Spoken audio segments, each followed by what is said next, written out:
Hello. This is your Mr. Representative once more vlog and welcome to this video. At this video po ay pupunta tayo sa Hasaan dahil magpo-food trip po kami ni Batingting. And we miss RM or the Remember Me Soup. Kung naalala nyo po na vlog din namin to pero nag-craving kaming dalawa. Kaya pupuntahan namin yung RM na paborito namin. So, by the way, I'm wearing my shades and it's Thursday day. It's Webis, guys. And it's gonna be have fun. Charot lang. No, it's a day of full of blessing because Brenda, Althea, and Gwen ay nasa sa Bacolod dahil may dalawang show sila. So much blessing for them. And thank you so much, Lord, for that blessings. And thank you so much, Lord, for that talent and skills. So by the way, I'm wearing my shades because I think I'm the most beautiful human in the universe.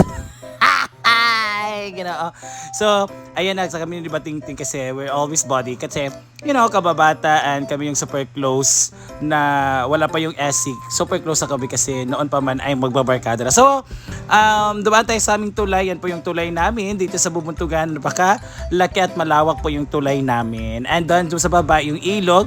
Doon kami nililigo.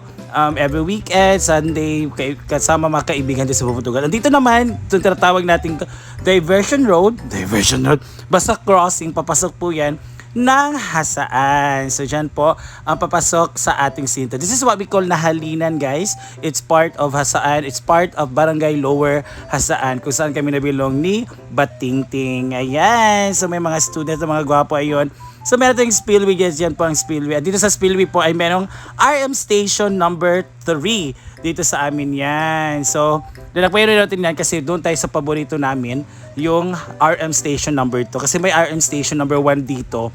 Itong sa within the market dito sa amin is na nagmamay-ari po nito ay ang aming friend. And yan na, may nagbigil man.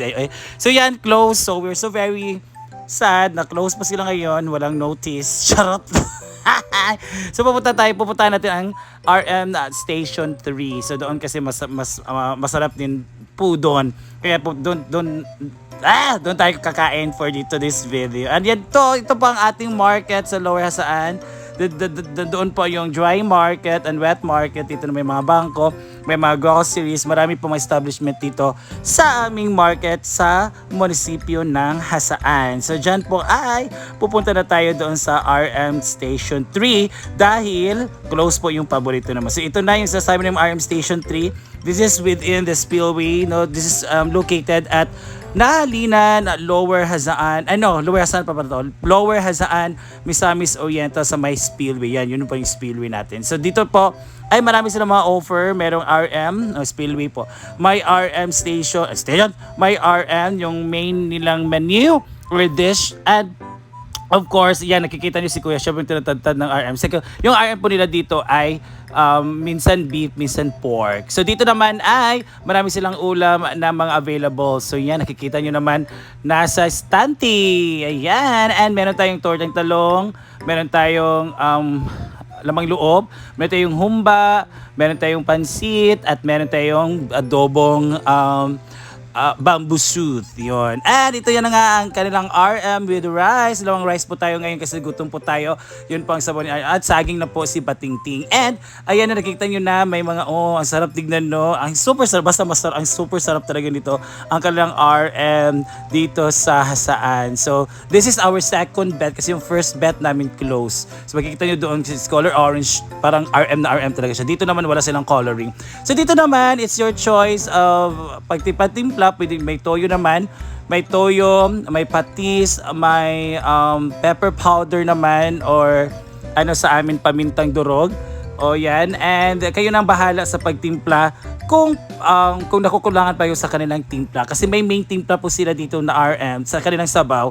So it's just depende sa iyo kung dagdagan mo siya ng toyo or patis, kung medyo matabang ba or whatever. So depende po sa iyo. So pampadagdag na po yan ng panlasa or lasa sa ating sabaw. So nakikita nyo naman, it's very delicious, guys. Yung nagkuha ng balu-balunan ni Bating, and meron tayong tortang talong na in-order din. Ayan na ang limonsito, guys. Limonsito!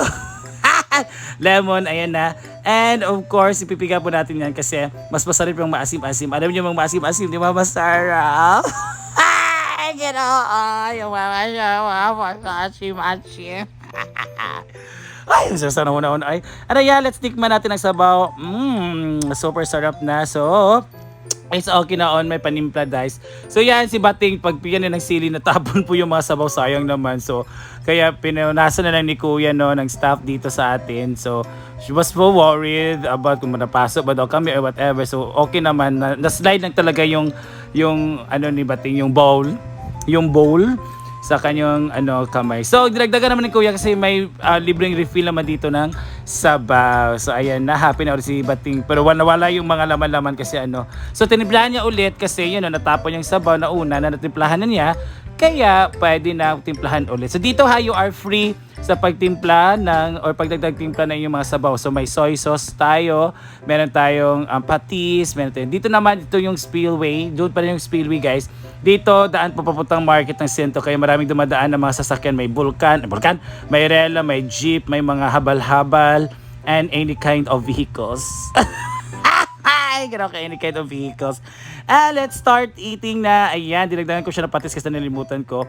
So, dito talaga guys, masarap talaga dito. Kasi, noon kasing una, wala pang RM dito, no? Wala pa talagang display. So, sabi ng may-ari, nag-display sila, just lang sila, no? Mga sudan-sudan ba, mga ulam-ulam. So, kaya So, they found out that, gusto ng mga tao na RM, so they tried RM. So, pumatok naman, and ngayon lumaki na sila, at lumago na po ang kanilang business. Ayan. So, ang sarap-sarap dito. So, may mga student po dito kasi sa taas po dito, may daan na papuntang senior high. So, yung mga senior high, walking distance lang siya kung gusto talaga nila ng sabaw. So, mga studente daw, na kumakain dito, minsan may libreng sabaw, minsan maramihan yung sabaw kasi there's a team. So, tumutulong naman ang may-ari dito sa mga kumakain ng mga student, which is very good. Ayan na, nagre-refill na tayo ng sabaw kasi naubos ko na ang aking first sabaw. And let's proceed to our second refill na sabaw. Asarap talaga ng sabaw nila dito, guys. And, pwede na dito mag-take order. Pwede din dito mag-take out, guys. So, may mga mga cellophane naman dito, papa-take out. And mostly daw dito, lahat talaga kumakain dito. So, after nung pagkain dito, talagang lalabas lahat ng iyong mga pawis dahil sa init at sarap ng kanilang sabaw. And you can order softies dito, and may meron silang free service water. Ayan. Oh my God, naubos ko na. So thank you so much, guys. Charot lang. Naubos ko na yung ating dalawang rice, dalawang bowl of soup.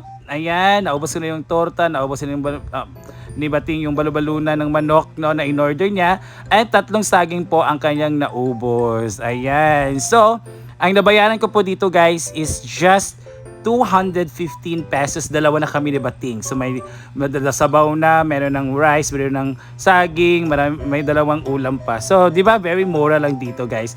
And yun yung tatawag nating spillway, at dyan po ang kurbada namin, na which is prone po sa accident. So, may mga na-accident, at pasalamat po sila, hindi pumupunta sa kanang yung mga na-accidente ng mga motor. Diyos ko, mag-ingat po nawa tayo lahat, especially sa ating mga driver, no? If you are not responsible enough, then, dapat lahat ng driver, kasi ikaw responsible. How about yung mga driver na papasalubong mo, hindi responsible, di ba? Kaya, better na, iwasan talaga ang mga aksidente. Yan, nagpa-Gcash po na ako, guys, kasi bibili muna tayo ng ulam before tayo uuwi. So, ito po yung ating paboritong gulayan, ating suki. Ayan, ang raming gulay dito, guys, na mura-mura lang. And meron tayong mga na-slice na dito, may pansit-pansit na na-slice na with gulay. And meron tayong mga para sa pakbet. Ayan, so, kumuha ako ng isa. Actually, isa lang kukunin ko kasi yung mga bata dito sa amin hindi masyadong kumain ng gulay. Kami ng mga matatanda. And isa lang din para gulay with pansit. And pampadagdag lasa ang ating magic syrup and ang ating oyster sauce. So si Madam, sinasabi ko mag-smile siya kasi nakaganda pag mag-smile, di ba ate? At ayan na, cheers magtimbang ang kung anong price ng ating mabili. So dito po ay marami tayong nabibili, no. Meron pa mga patatas, mga carrots, mga spring onions, and depende sa inyo kung ano mga. Meron din sila mga prutas ito at may mga durian. So 71 pesos yung nabayaran ko doon.